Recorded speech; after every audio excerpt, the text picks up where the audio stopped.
Greetings, welcome back to the Black Health Report.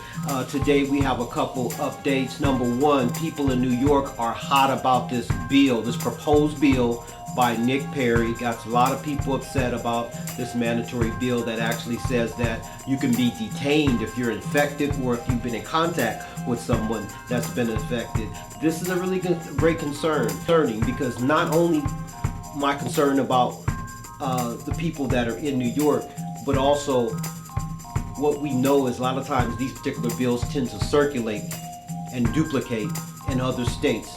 All right, this is Bill A416 that we're talking about, and it was introduced, as we mentioned earlier, by Nick Perry, and this was January 6th, so it's only been a few days ago that it's been introduced.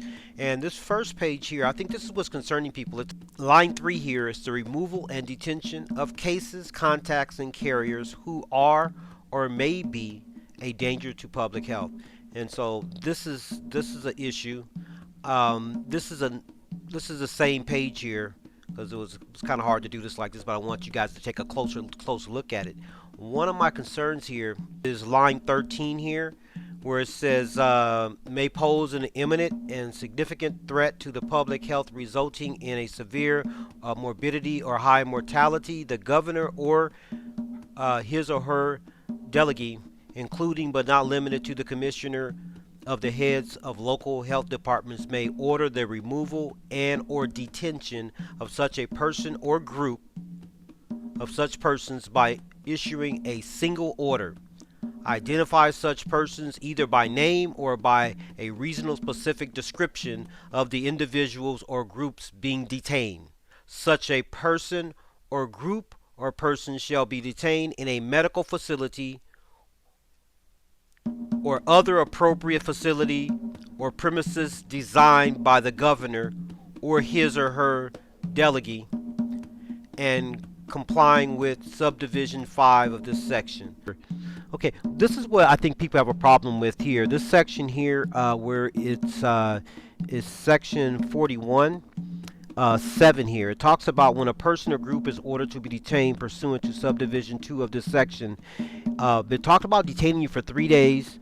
It may be longer than 3 days. If it is, you have to request that you want to be released, and they have to within 5 days release you unless they have a court order to keep you even longer. And there's a whole lot of stipulations with this where I see this going on for 60, even 90 days if you read through sections 50 and 55. But this particular bill is online, so anybody can go ahead and go to New York Bill 416.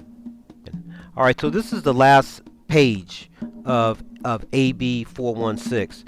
And it's very crucial. If you look at line 23, 24, 25, it talks about what they can do once you are detained in reference to your appropriate care to require an individual who has been exposed to or is infected by a contagious disease, so we're talking about COVID here, to complete an appropriate prescribed course of treatment, okay, preventative medication or vaccination, include directly observed therapy to treat the disease, and follow infectious control provisions for the disease.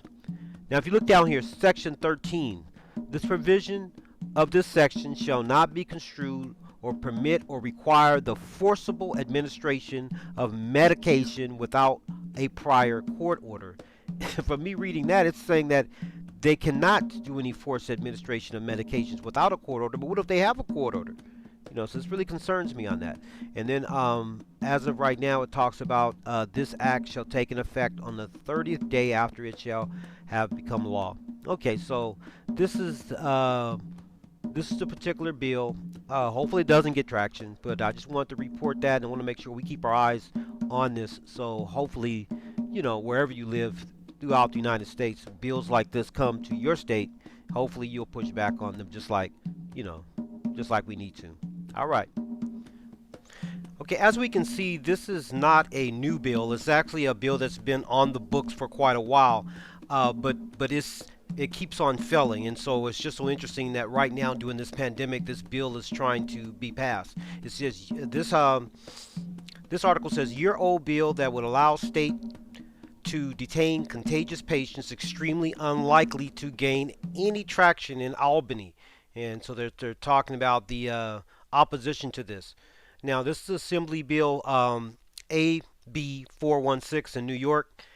And while it's making its round on social media now, it says here, it was originally proposed in 2015 during the Ebola outbreak and has never once been heard by committee. It has been introduced in 2015 to 2016, 2017 to 2018, 2019 to 2020, and now it's in a current session. So this is where we are with this particular bill.